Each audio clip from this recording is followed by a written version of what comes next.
nga po.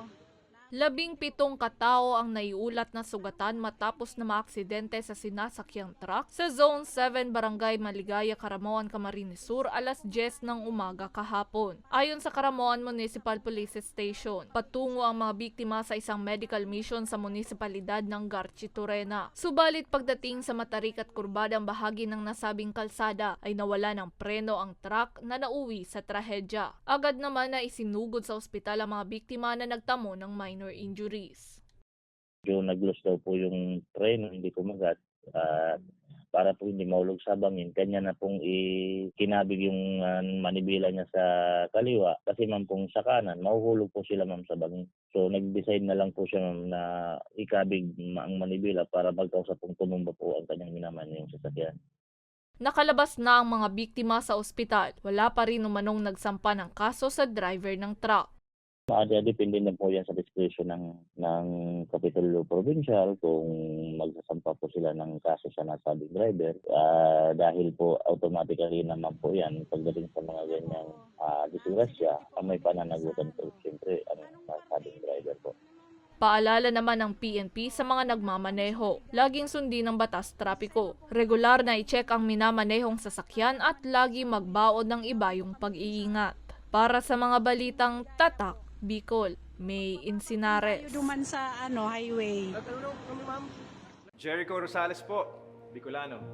Ngunyanta kaipuan, kitabang at kasurog sa edukasyon, sa kalusugan at kabuhayan sa panahon ning sakuna. Ang ako Bicol, katabang at kasurugta sa pagtaoki scholarship sa mga aking nanangangaipuan. Katabang at kasurugta sa kalusugan, kasurog sa pagpasar ni Eddie Garcia Lo. Bilang ermano ng bawat Bicolano, ang kuya kong party list may plano. Kaya ang boto ko, ako Bicol. 131 sa balota.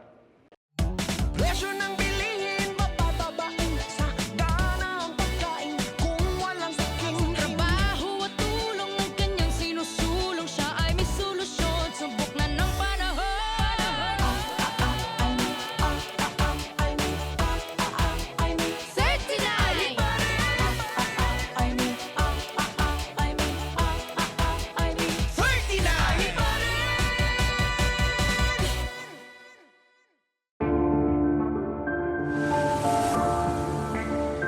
Sabi nila, wala ka daw ginawa nung nakaupo ka sa Senado.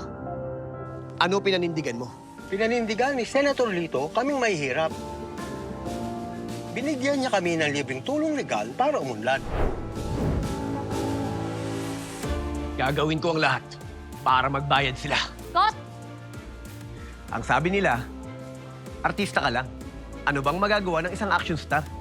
Marami nang nagawa si Senator Lito. At ang isa dito ay yung pag-aksyon niya para sa kapakanan naming mga manggagawa.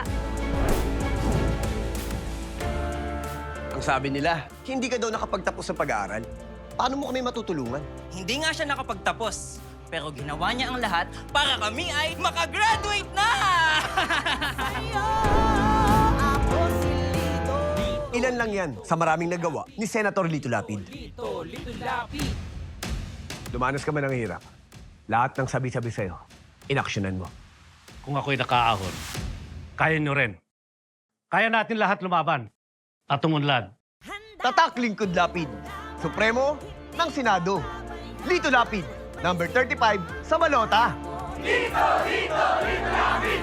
Lito, Lito, Lito Lapid! Lito, Lito, Lito Lapid! Ako si Jericho Rosales, sarong aktor, kasurog kang kaligasan, Oragon, Bicolano. Ang boto ko, ako Bicol. Ako Bicol, 131 sa balota.